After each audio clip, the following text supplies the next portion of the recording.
Ang offering po, batay sa ating pong pag-aaralan ngayong umaga, ay galing sa Hebrew word po na korban. At ang korban po, meaning yan, that which is brought near. It comes from the root word na Hebrew din, ang meaning niya is to draw near. At dito po, so historically and biblically, an offering is not merely a financial transaction. Minsan, pag sinabing offering sa simbahan, bigayan na naman. Abutan na naman. Pero po, ang salita pong offering ay galing sa word na karab. It means to draw near. So, hindi po siya more on lang sa financial transaction. It is not simply giving something away. Offering is draw near to God. Ang offering po ay galing po yan sa idea na paglapit natin sa Diyos. Amen po ba? Sa konteksto po ng Deuteronomy chapter 12, babasahin po natin mamaya-maya. Israel was about to enter the promised land. God was teaching them that worship, including offerings, must not be patterned after the nation, but according to His design. Ngayon po, iniyahan ko po kayo, basahin po natin, tayo po ay magkaroon ng pagtayo po at tayo po ay magbabasa ng kanya pong mga salita. Dito po sa Tagalog, gagamitin po natin is Tagalog upang ating lubusang maunawaan. Ito po ang sinasabi po ng Deuteronomy chapter 12 verse 1 to 14. Verse 1 po, ito ang mga utos at tuntunin na dapat equip to give your offerings to the Lord. At ang ibig sabihin po ay draw near to God. Para lang po maintindihan natin ang konteksto ng Deuteronomy chapter 12 verse 1 to 14, ating pong titingnan ang pagka-structure ng talata. So, dito po, atin pong inaaral ng maigi kung ano po yung pagkakasunod-sunod para maintindihan nating maigi. Sa verse 1 to 3 po, ang instruction po ni Lord kay Yahweh, kay Lord kay Moses, si Moses ang nagsabi sa mga second generation ng mga Israelites, dito sa verse 12, chapter 12, ang sabi po dyan, yung instruction to destroy false gods. Meron pong instruction si Yahweh na sa kanilang pagpasok doon po sa lupang pangako, which is ang Kanaan, ay kailangan po nilang wasakin ang mga Diyos-Diyosan. Pagdating po ng sumunod, verse 4 to 7, instruction ni Yahweh o ni Moses sa mga Israelite na huwag nilang gagayahin ang kanilang paraan ng kanilang pagsamba katulad ng pagsamba sa mga ibang bansa. Next po ay verse 8 to 11, instruction to worship at the place God chooses. Ang Diyos po ang pumipili ng lugar ng pagsamba. Sabi po yan sa verse 8 to 11. And lastly po, instruction to rejoice before the Lord with their household. May instruction din po ang Diyos na kapag tayo po ay magbigay ng offering at pagsamba, dapat po tayong mag-rejoice. At yung pong huli po, verse 13 to 14, instruction to bring offerings rightly before the Lord. So verse 13 to 14 po, yan po yung pinakahuli sa ating pong mensahe ng Panginoon. Ngayon po, para maintindihan natin ang historical background niya, ano ba ang itsura ng lupain na sasakupin nila? So, dito po sa Deuteronomy, si Moses ay matanda na, tapos po ang mga kasama po niya ay second generation na po ng mga Israelites. Hindi na po yung unang generation. Dahil po yung mga unang generation, yun po yung mga pinalaya sa Egypt, pero hindi rin nakarating sa lupang pangako dahil sa katigasan ng kanilang mga ulo. So ang second generation po, ang kasama ni Moses, including si Joshua at si Caleb. Sa chapter 12 po ay meron po diyang, kumbaga, practical instruction. Ano po ba ang klase ng lupa na meron sa Kanaan? Ito po ay punong-puno ng tinatawag na pagan religion. Familiar po ba kayo sa panahon natin, mga paganong relihiyon? Pagpasok po nila o papasok pa lang sila, ang una nilang kalaban ay mga paganong relihiyon sa Kanaan. Then, pagpasok nila doon, meron pong mga tao na sumasamba po sa tatlong Diyos. Una, doon po sa Kanaan, ang mga tao doon po ay mga Canaanites. Ang mga sumasamba po doon tatlong Diyos. Una, yung Diyos-Diyosan na si Baal. Si Baal po ay Diyos ng fertility o Diyos ng ulan. Si Baal. Sumunod po ay si Asherah. Siya po ay goddess. Fertility goddess. Di ba? Nung uso pag wala tayong di tayo binabayaan, saan tayo pupunta? Sa Bando. So sa panahon nila, meron pong fertility goddess, which is si Asherah. So sino? Si Baal, si Asherah, at ang pinakamalupit ay si Molech. Si Molech po ay nagre-require na ialay ng mga sumasamba kay Molech yung kanilang mga anak. So anong itsura? Sasama ka sa isang relihiyon na kailangan required ka na yung anak mo isasakripisyo mo. So papasok sila sa matinding battle. Wala pa sila sa Kanaan, pero meron pong matinding battle. Literal battle at yung spiritual battle. Dahil punong-puno ng pagan religion at ng mga tao na sumasamba sa Diyosan. So saan po sila sumasamba? Sa Kanaan. Sa mga matataas na bundok, nakakita na po kayo ng mga bundok, tapos pag-akit nyo, parang meron kayong napapansin na parang may mga bato, may nakaukit sa mga bato. Nung unang panahon pa po yon. At sa Kanaan, madalas ang mga Canaanites, sila po ay umaakyat ng bundok para doon sila gumawa ng mga diukit na kamukha ni Asherah, yung goddess ng fertility. Tapos, maliban sa matataas na bundok, sa mga burol. Dito po ba sa atin may mga burol? Meron, no? Diyan sa may Likaw, may mga bundok na kayan eh. Hindi na nga burol yan eh. No? Ano pa? Sa mga ilalim ng mga punong kahoy. Kaya kung kayo po ay nature lover po kayo, pag may nakikita kayo ng mga ukit at may mga bato po na mga nakapatong, yan po ay practices. Pero po, ang pinakamasaklap, hindi lang po yung Diyos-Diyosan nila. Ang pinakamalala, napapasukin nila yung practices ng mga taong ito. Sa tingin nyo po, kung merong Diyos ng fertility at Diyos na si Baal o si Baal na Diyos din ng fertility, ano kaya ang practices nila? Si Molech, ang practices, mag-alay ng anak. At ang masaklap, itong practices nila ay una po ay prostitution. Temple prostitution. Sumunod ay child sacrifice. At ang pinakamalala, may sexual rituals po sila.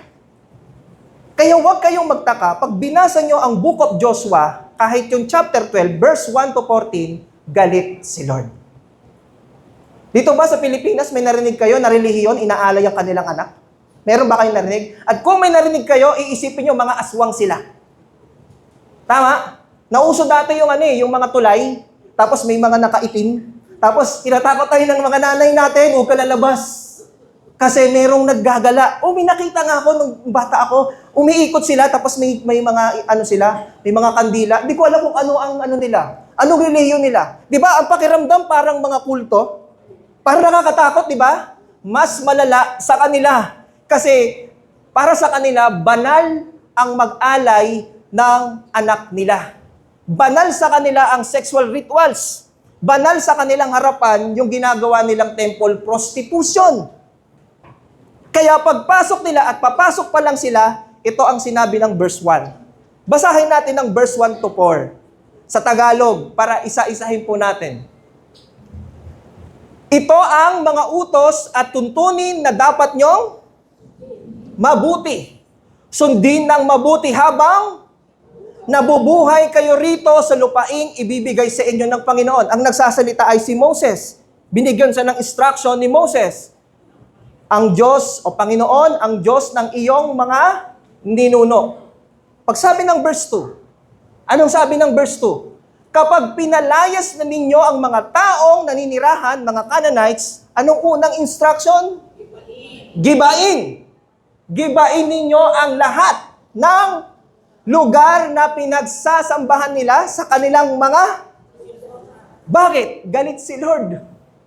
Bakit? Ibang level ang practices nila. Iba. Baka nga, ako nga, ini-imagine ko yung paano sila nagpa-practice gabi. Tapos meron silang cloak na itim. Kasi kapag ikaw mag-child sacrifice, mukha kang parang witchcraft. Ganon katindi ang kanilang pagsamba. Kaya sinabi ng verse 2, gibain niyong lahat. At anong sabi doon? Anong mga lugar? Sa matataas na bundok. Confirm po ba? Matataas na bundok. Kaburulan, mga hills. At sa ilalim ng malalagong punong kahoy. Anong instruction? Gibain. Verse 3. Anong sabi po ng verse 3? Inulit-ulit yung salitang gibain. Di ba? Pag tayo sinasabi ng magulang natin, nakadalawa ka na. Di ba? Isa na lang. Ewan natin kung ilan yung sasabihin dito. Nakauna na. Gibain. Sumunod sa verse 3. Pangalawa na. Gibain din ninyo ang kanilang hindi lang yung lugar. Kukunin nila yung altar. At yung altar na yon, dudurugin. Gibain at durugin. Ano yon? Mga alaalang bato. Kaya kung may nakikita kayong mga bato na nakapatong, meron pa nga sa Europe yung anlalaki, paano kaya napatong yon? Sinabi nila may malalaking tao talaga na nagpatong-patong nun. Nung unang panahon pa. Yan po kasi ay poste na simbolo, hindi lang kay Asherah, sa kanilang Diyos-Diyusan nung unang panahon. Ano ang instruction ni Lord? Durugin ang mga alaalang bato. Ano pa? Gibain, durugin, at sunugin. Ano yung susunugin? Posteng simbolo ng Diyosang si Asherah. Ang fertility goddess. Isipin mo kung meron kang Diyos na fertility goddess, ang gagawin mo, mga sexual rituals para magkaroon ka ng anak. Ayaw ni Lord. Ano bang sabi doon? Durugin ang imahin ng kanilang mga... Bakit nagtataka kayo? Bakit maliit yung D? Yung Diyos-Diyosan, yung Diyos, maliit. Kasi sa Bible, mahigpit sila na kapag hindi tunay na Diyos, hindi capital letter. Ano po ang dahilan ni Yahweh? Para hindi na ito alalahanin pa sa mga lugar na iyon. Buburahin talaga ang alaala. Amen po ba? Batay sa history, galit talaga si Lord, hindi lang doon sa mga tao, kundi sa practices nila. At ang sabi ng verse 4 po, bago tayo mag-point number 1, huwag ninyong sasambahin ang Panginoon ng inyong Diyos na gaya ng paraan ng kanilang, paano sila sumamba? Sexual rituals, temple prostitution, child sacrifice. Ayaw ni Lord yon. Amen po ba? Malinaw ang Biblia, kapatid. Kaya ayaw ni Lord. Gibain, durugin, sunugin, para wala nang alaala pa. Amen po ba? Ano ang point number 1 natin, mga kapatid? Number 1. Para lang makita natin yung mensahe ng Panginoon, naghahangad si Lord ng isang pagsamba. God desires worship and offering that is based on, ano po ibig sabihin ng purity? Kalinisan. Pwede natin gawing based on holiness, on His holiness. Pero dito po kasi kasama pati yung literal, linisin, tanggalin. Amen po ba? Naalala niyo po yung tungko dati? Nung wala pang Jollibee. Nung meron pang sari-saring abubot dyan. Naalala niyo ba yon? Tapos lubak-lubak. Nung dumating yung panibagong administrasyon, ang linis na. Tuwang-tuwa tayo. Yung Susana Mart pa dati yung SM dyan eh. As ang dumi. Di ba? Sarap sa pakiramdam. Nung nalinis na. Amen po ba? Ganon din si Lord. Ayaw niya ng mga bawat burol, bawat mataas na mga bundok, merong mga imahen. Baka nga may mga ano pa doon, prohibited na mga ano doon, na mga ginagawang pagsamba nila. Kaya si Lord, siguro kung pag nakita ni Lord, tanggalin nyo, walisin nyo. Na-experience nyo na ba yung mga anak ninyo na wala pang isip, tapos kukuha siya ng dumi ng aso? Anong sabi niyo? Wag mo! Diba? Bakit? Ayaw niyong marumihan. Tama po ba? Ganon din ang Panginoon. Ayaw niyang marumihan yung kanyang mga lingkod. Amen po ba? Bakit po? Sige po, next natin. He requires them to destroy false gods. Malinaw ang talata. Malinaw ang history. Nire-require sila ng Diyos na wasakin, durugin, linisin, walang alaala, kahit ano, ng mga Diyos-Diyusan. Amen po ba? Sinabi ko ba? Nakalagay sa Word of God. Next po. Destroy, lahat ng lugar. Kaya po, ang kalupaan ng Kanaan, nilinis po nila. Hindi lang sila nakipaggera, nilinis nila. Kaso lang, mahirap sa kanilang gawin ang utos ni Yahweh dahil galing sila sa pagkakaalipin na meron ding sariling Diyos-Diyusan. Buti na lang, second generation na ito ng mga Israelites. Kasi yung unang henerasyon, kinain, tinuklaw ng ahas. Amen po ba? Maliban po doon, sabi, destroy all the places of false worship, tear down all the altar of false gods. Kung ito'y narinig mo ngayon lang, at parang mali yata ako lang napasukan Hindi ka nagkamali, kapatid, kasi wala akong sinabi na galing lang sa akin. Galit nga ang Diyos. Binatay na nga natin sa history. Kaya wala tayong may dadahilan pa. Amen po ba? Next po. Chop down. Tindi yan. Chop down. Sa babo kayo nagka-chop-chop? Kasi chop-chop ginagamit sa mga krimen, no? Parang sakit pakinggan.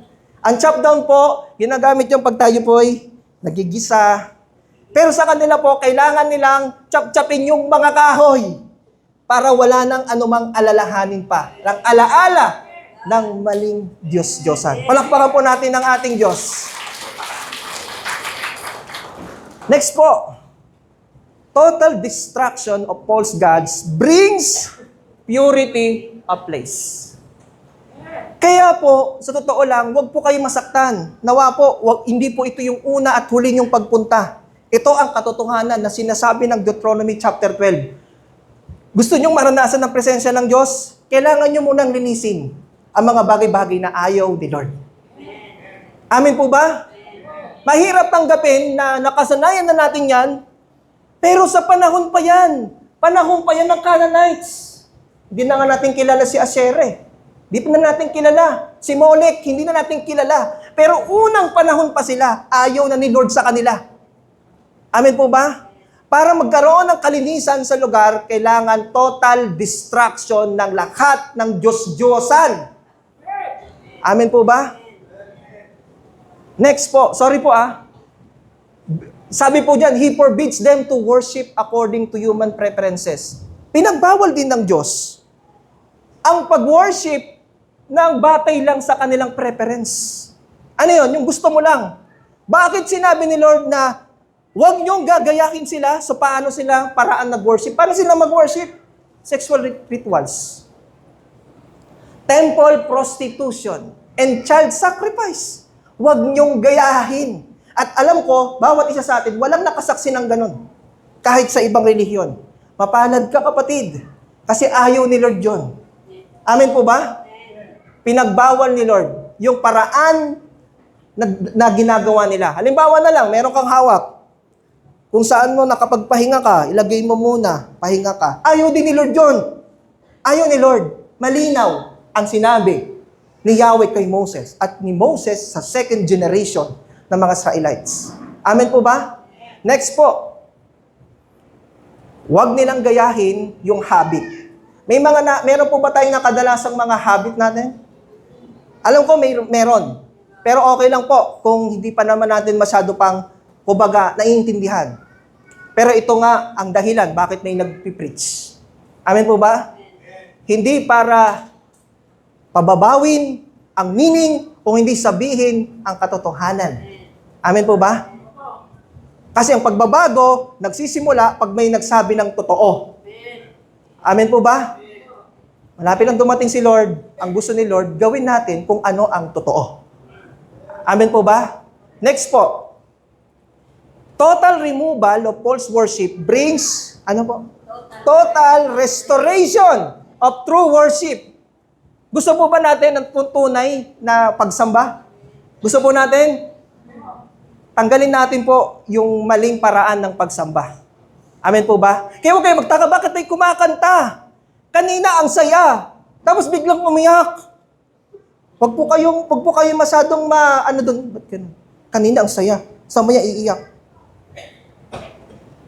Mayroong panahon na tayo po'y kumakanta ng masaya, kumakanta po ng mayroong ano sa Panginoon. Nakalagay po yan sa Book of Psalms.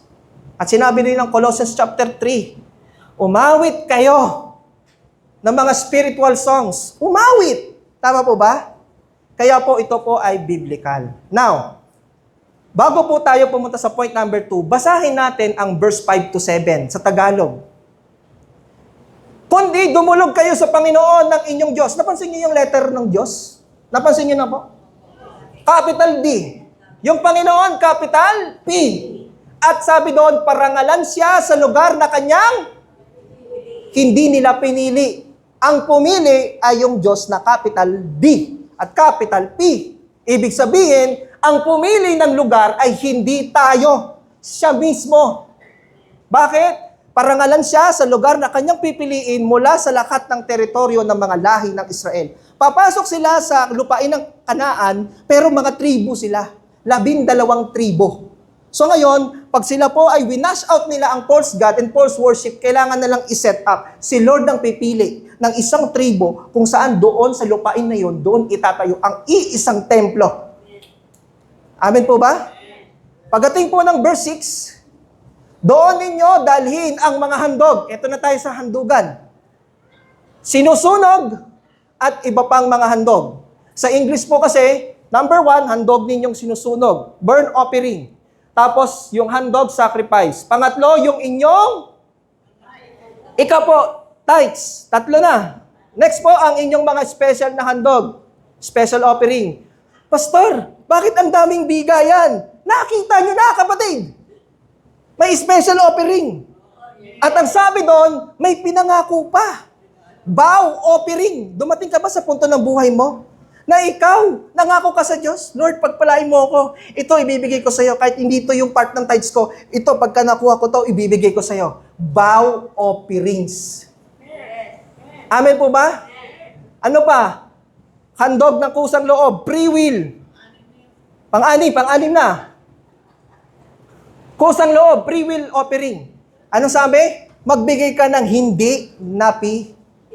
Sino nagsabi? Si Pablo. Free will offering. Biblical, si Pablo.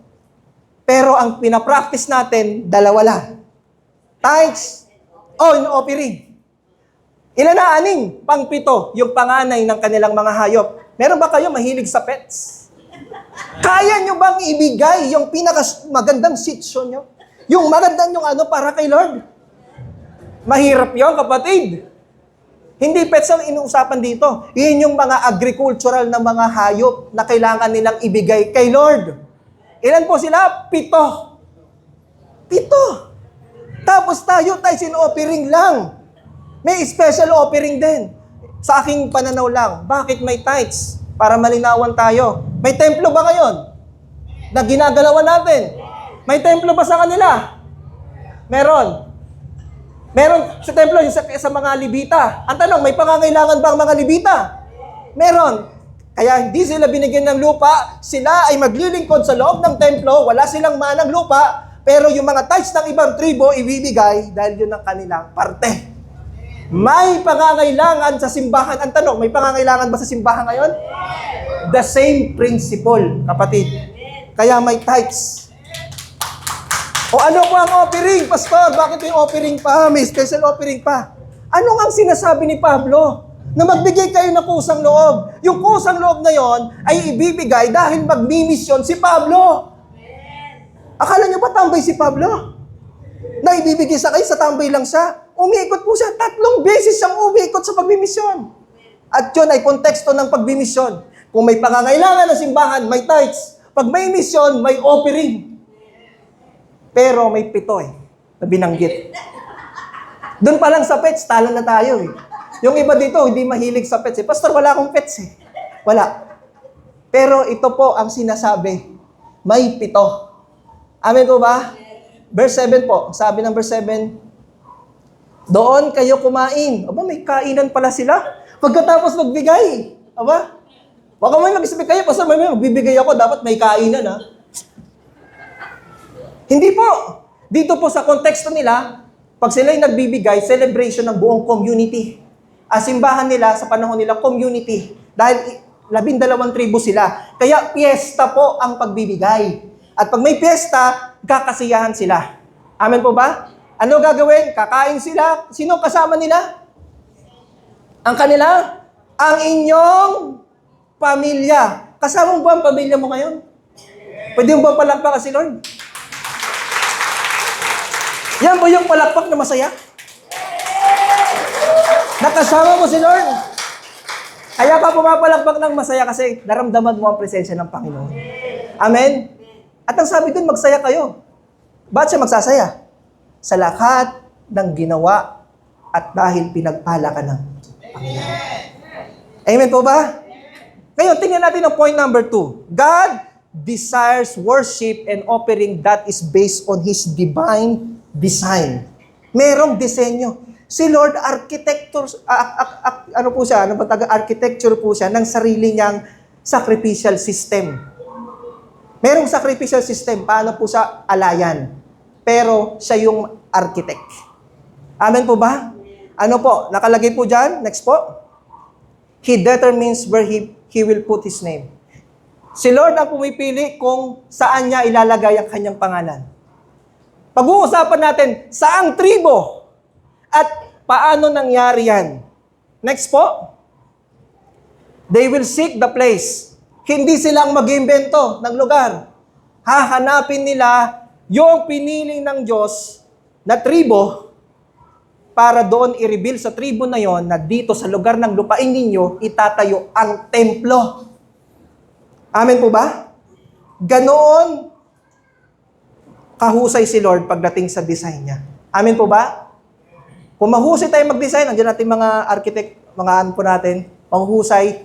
Pero si Lord, siya po ang nag-isip kung paano po siya bibigyan ng worship and offering.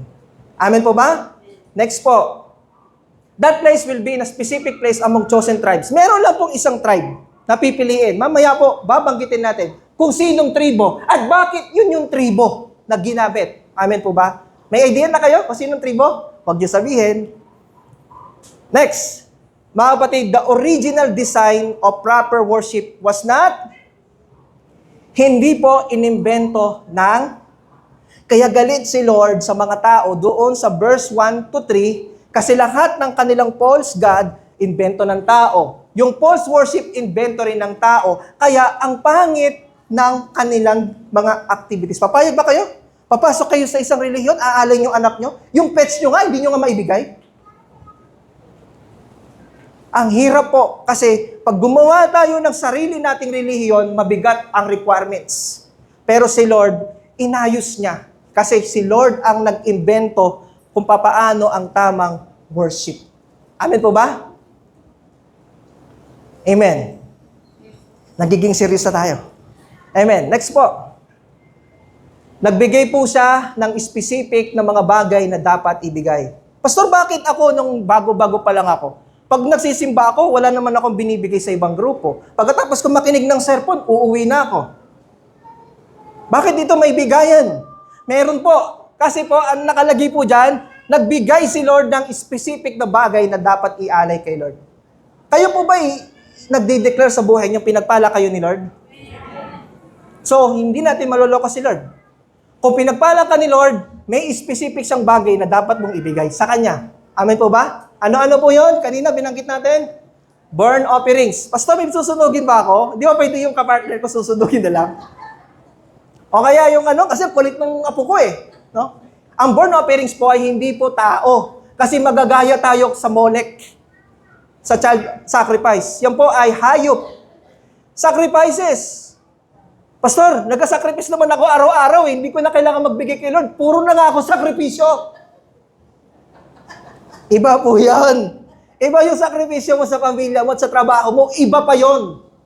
Ang sakripisyo na ito ay galing sa pagmamahal mo kay Lord.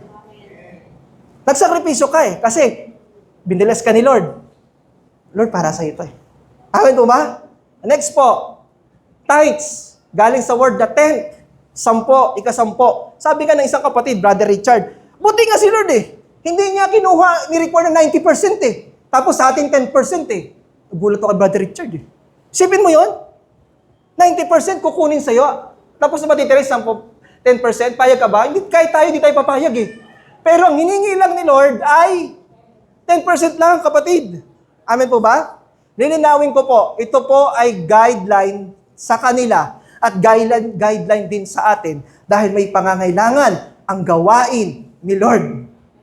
Amen? Mahirap magbigay pag hindi natin naunawaan kung saan napupunta. Pero ngayon natin nililinaw, yung tent na yan, galing po para po ito po ay magamit sa gawain ni Lord. Next po, pangatlo, pang-apat, may contribution pa, Pastor. Paano ba yan, Pas? May contribution sila. Ilan silang tribo? 12. Tapos bawat tribo, marami sila. Kaya mayaman ang bansang Israel. Kung bakit, wag po kayo magtaka. Kahit ngayon, napakayaman ng Israel kasi nakuha nila yung sistema ng Diyos. Nagtulong-tulong sila. Alam niyo po ba, ang mga may-ari ng mga bangko, yung World Bank, mga American Jewish po, kapatid. Mga Hudyo. Kasi alam nila yung tamang financial management. Alam nila. Dahil nakuha nila kay Lord. Amen po ba? Panglima, ano po yon? Vow offerings. Na-try mo na bang nangako kay Lord? Lord, basta matanggap ko to, bibigay ko to sa iyo, Lord. Vow offerings. Sino sa Bible ang nangako? Tapos nung nangyari, binigay niya. Meron pong isa. Yung anak po niya, ang pinangako niyang ibibigay niya. Sino ba yun? Si Hannah. May isa pa. Yung si Gideon ba yun? Hindi, may isa pa. Sorry, hindi ko lang naalala. Na basta makita ko lang yung gano'n, ganyan. Tapos binigay niya yung kanyang anak sa dulo. Nangako kasi siya. At sabi ng theology, pinatay siya, child sacrifice. Walang sinabi ang Bible. Pero sabi niya, binigay niya ang kanyang anak. May vow offering kasi nung unang panahon. Kaya mahirap mangako sa Diyos. Amen po ba? Next po. Free will offerings. Nang hindi napipilitan at bukal sa iyong kasi free will mo nga. Ang tanong, gaano katindi ang free will mo sa pagtulong sa misyon, hindi ni Pablo, kung hindi yung gawain dito sa simbahan. Amen po ba? Yun ang konteksto. Misyon. Gusto po ba nating mamisyon ng ating mga pamilya? Gusto po ba nating mamisyon ng ating mga kapitbahay? Sa free will offering po yun. Sa konteksto ng New Testament. Next po, firstborn offering. Hindi na po ito natin i-require. Baka sabihin nyo, grabe ang church na to. Meron silang 7. Alam nyo po bakit 7? Alam nyo bakit 7? Tingnan nyo po. Next po. The 7 different offerings and sacrifices signifies the completeness of God's blessing to you. Ano yung number 7 sa Israel? Completeness. Fullness. Ibig sabihin, kung bakit 7, dinideclare ng Diyos na kompleto ang pagpapalang binigay niya sa'yo. Amen po ba? Tapos 2 lang binigay natin. Pag may pangatlo, sumusobra ka na, Pastor. Sumusobra na yung paggala-gala nyo, Pastor. Huwag ganun, kapatid. Kasi sa kila, 7 ang kanilang contribution. Pero hindi ko kayo binobola o hinahype na magbigay kayo. Ang sinasabi lang natin, sa konteksto nila, may 7 offerings. Pagpapakita na yung completeness and fullness ng blessing ni Lord nasa kanila at ganun din sa'yo. May fullness ang blessing sa buhay natin. Pastor, paano yan? Ganito lang ang buhay ko. Di ba yung kalusugan mo, pagpapala? Yung anak mo may trabaho, pagpapala? Kung ikaw hindi ka nakapagtrabaho, yung anak mo nagkatrabaho, tinutulungan ka, pagpapala? Pagpapala. Kaya huwag natin sabihin na, wala akong pera, Pastor. Hindi ako pinagpala. Baka yung part ng pamilya mo pinagpapala. Kailangan lang missionin natin. Amen po ba? Next po, tingnan po natin ang, sabi po dyan, He invites His people to rejoice in giving. Nag-expect po ba kayo? Ako po honestly, pag nagbibigay ako kay Lord, challenge din sa akin. Pero minsan hindi ko naisip na kapag nagbigay, masaya ba ako after ko magbigay? Kasi pila-pila tayo, di ba? Thank you, Lord. Salamat po. Lord, paano kaya yun? Pagtalikod mo, paano kaya yun, Lord? Sa kanilang konteksto, dahil kapag nagbigay sila, nagse-celebrate sila. Fiesta, kapatid, ang kanilang celebration. Community worship sila. Hindi na nila iniisip kung babalik. Alam niyo kung bakit babalik? Ang kanilang hanap buhay, agriculture, kapatid. Pag sinabing agriculture, pag tamad ka, wala ka talagang blessing. Kasi ang agriculture, kailangan mong trumabaho. Amen po ba? Ang tanong, sa panahon ba natin, kaunting kibot mo lang, may kita ka eh. Tama po ba? Sa online, ang dami eh. Tama po ba? Ang dami. So, ibig sabihin, sa panahon nila, ang hirap kitain. Kasi kailangan katrumabaho tayo, nasa bahay lang kumikita. Amen po ba? Kaya pag nagbigay tayo kay Lord, may kagalakan. Amen po ba? Next po. They should rejoice in giving, worship, and offering. Masaya po ba tayo nagpupuri kay Lord?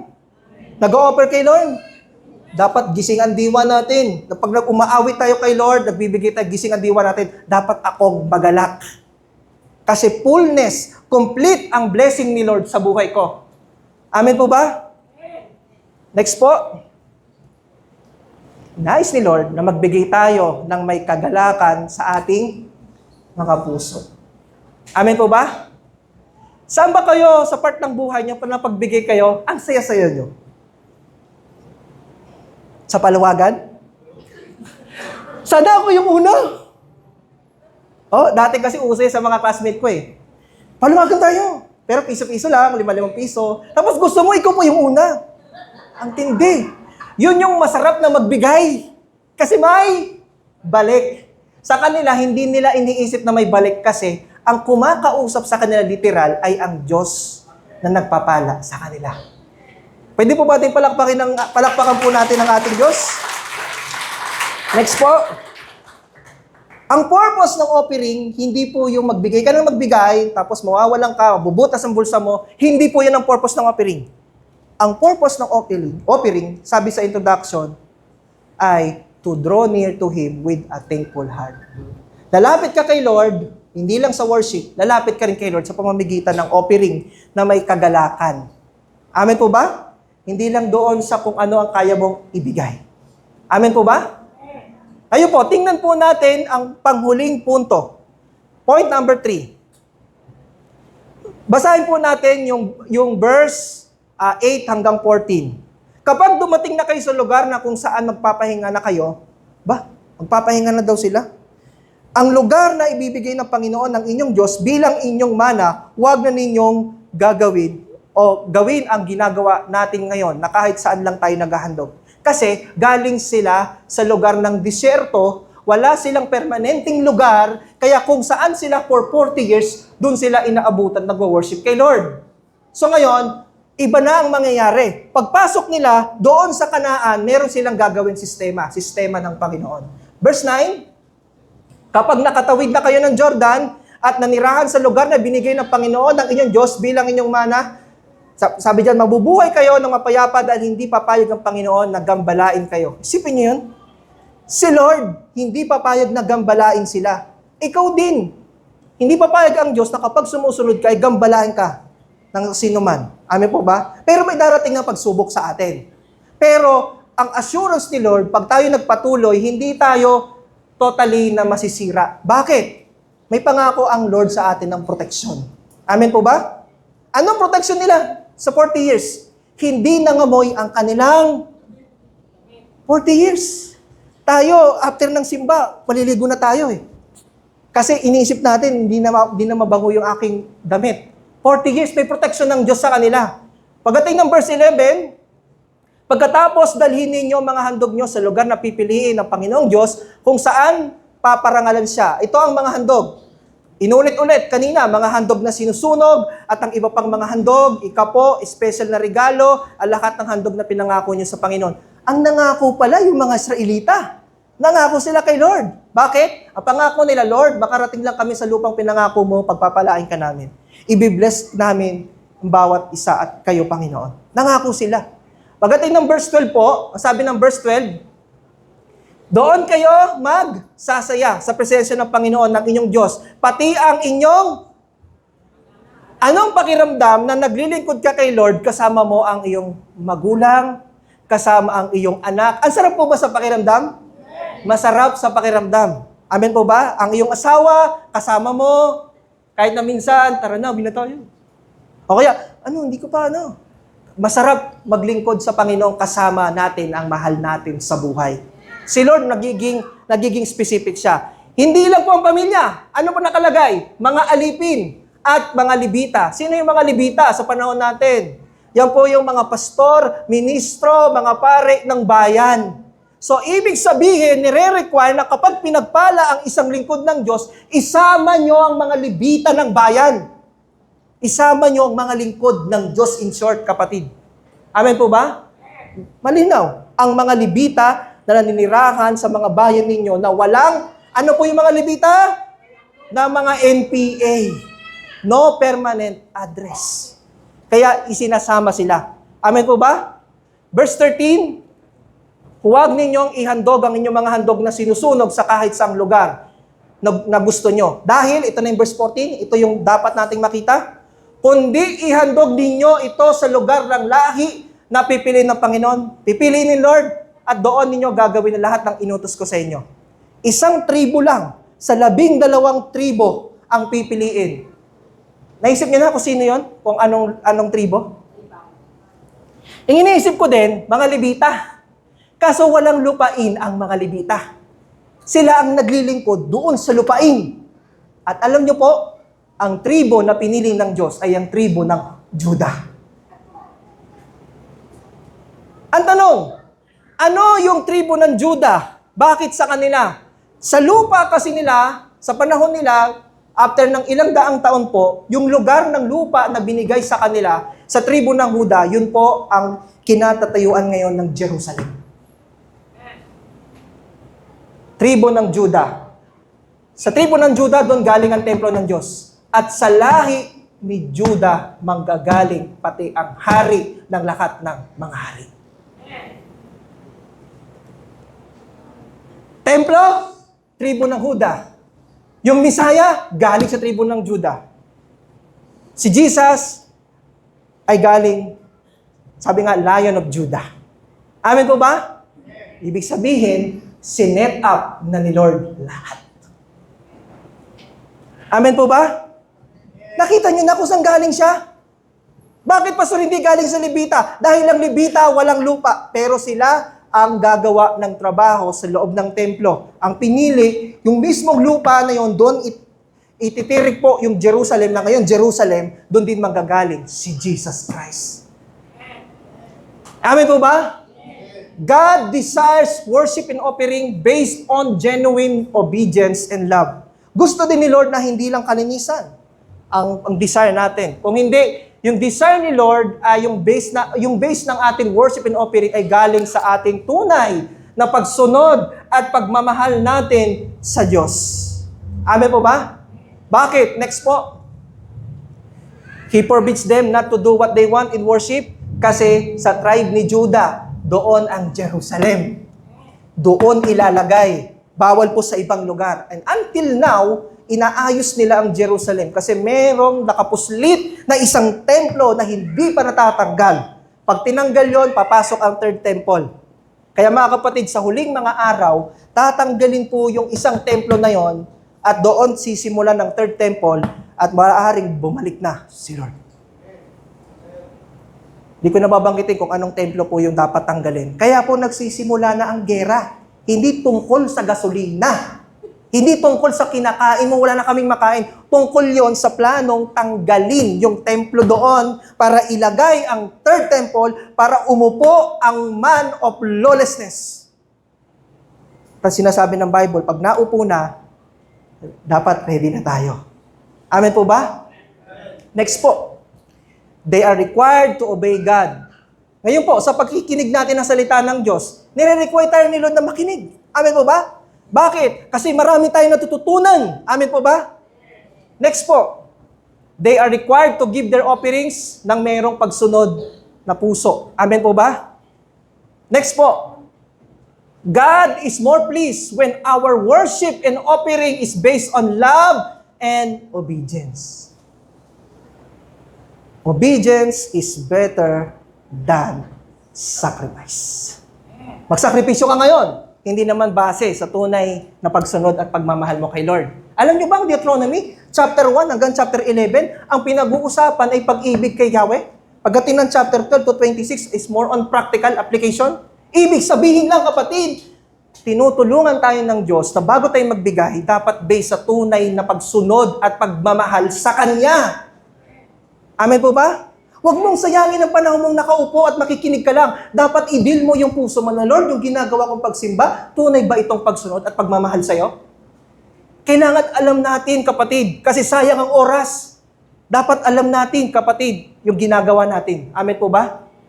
Next po, He allows them to rejoice with Him, together with all their relatives. Ayaw ni Lord na ikaw lang ang pagpalain niya, kundi ang iyong mahal sa buhay. May iba dito sa atin, na yung kanyang asawa o yung kanyang anak nasa ibang bansa, pero dati dito lang sila magkakasama. Ang tanong, bakit inilaw ni Lord na pagpalain? Kasi nung unang panahon, naglilingkod sila rito. Amen po ba? Pinigyan lang ba natin silang magpunta sa US? Pagpunta sa iba't ibang bansa? Hindi. Kasi inalaw ni Lord dahil gusto ni Lord pagpalain ang buong pamilya. Amen po ba? Tingnan niyo po, sino yung mga pinagpala? They should celebrate together with their sons and daughters. Meron po ba kayong mga anak na nandito? Mga apo? Pagpapalain ni Lord yan. Amen po ba? Next po, meron po kayong mga tao? Sa atin kasi, pag tayo ang amo, meron tayong tauhan. Kung meron man, ang naisama natin, gusto ni Lord yun. Next po, siyempre kasama ang mga Levites. Dapat magsasaya kasama ang mga lingkod ng Diyos sa bayan. Amen po ba? Kaya po, dito sa ating gawain, ang daming mga pastor. Kasi kasama po yun ang magse-celebrate. Kasama natin ang mga lingkod ng Diyos, magse-celebrate. Amen po ba? Okay lang po, papalakpakan po natin ang ating Diyos na buhay. At ngayon po, next po, mga kapatid, God really loves anyone who worship Him together with their loved ones. Ang gusto ni Lord, ang ultimate na gusto ng Panginoon, magpuri at mag-serve ka sa Kanya, kasama mo ang iyong pamilya. Amen po ba? Kasi yun ang plano. Isi-save ni Lord through Jesus Christ, hindi lang bawat isa, kundi pamilya. Amen? Kaya kay Noah, buong pamilya niya. Si Abraham, buong pamilya niya. Bakit? Si Lord ang nag-build ng family. Amen po ba? Now, next po. He commanded them to obey Him carefully with all His instruction. Gusto ni Lord, pag nagbigay siya ng instruction, hindi ka lang susunod. Dapat may carefulness. Ano ba yung carefulness? May pag-iingat. Amen? Kasi pag walang pag-iingat, mga kapatid, kahit ang galing natin, kahit ang husay natin, magkakamali tayo. Amen po ba? At sabi po dyan, sa huli po, God expects not only obedience, but also carefulness and consistency. Yung unang generation ni Moses, hindi nakarating. Dahil hindi sila consistent sa sinasabi ni Yahweh na matay sila sa 40 years ng wandering nila. Hindi consistent. Nag-obey, makatawid, pero hindi sila umabot sa lupang pangako. At yun ang tinuturo sa atin ng Panginoon. Maging maingat at dapat consistent po tayo. Amen po ba? Next po. Sino ba si God sa ating pong pinag-uusapan? God is the holy God who demands pure worship. Kaya ka nandito, ang gusto niya, pure worship. Pangalawa, God is the sovereign God who chooses the place of His name. Kaya huwag natin sabihin na, kasama ko naman si Lord eh. Hindi na ako magsisimba. Tama! Sa kabilang banda. Bakit? Pag tinanggap mo si Kristo, ang banal na Espiritu, ang ebidensya na ikaw ay ligtas, pero hindi yon sasapat. Bakit? Bilang tayo ang templo ng banal na Espiritu, mananahan sa atin ng Banal na Espiritu, kailangan natin mag-apoy, magkakasama. Kailangan magkakasama tayo. Amen po ba? Kaya po, nagpili lang si Lord ng isang araw sa 7 linggo. Sa 7 araw sa isang linggo, may pinili siyang isa lang. Tama? Isa lang ang pinili niya. Para kahit sinasabi mo na kahit hindi ako magsimba, may hinihingi si Lord kahit isa. Bakit? Kanya yon. Amen po ba? At yung lugar na pinili niya, Pastor, ang dami naman church, ba't napunta kami dito? Marami nang naitayo si Lord ng mga simbahan. At itong simbahan na ito, salamat kay Lord, dinala ka ni Lord dito. Dahil dito, naunawaan mong maigi at malinaw kung ano at kung sino ang Diyos. Amen? Naintindihan po ba natin kung sino ang Diyos? Next po, God is the covenant God who invites His people to rejoice before Him. Ang Diyos ay ang Diyos na humihingi po sa atin. Nagdidiman sa atin na tayo magsaya. Amen po ba? At panghuli po, God is the order-giving God who establishes principles for worship. Ngayong umaga pong ito, tayo po ay nagpapasalamat dahil hindi lang ito about doon sa pag-equip sa'yo na ibigay ang offering mo. Mas nakita mo na ngayon kung bakit ayaw ni Lord yung mga Diyos-Diyosan. At meron siyang lugar na lupain. At nakita nyo kung ano yung mga bagay na gusto niyang ibigay mo sa Kanya.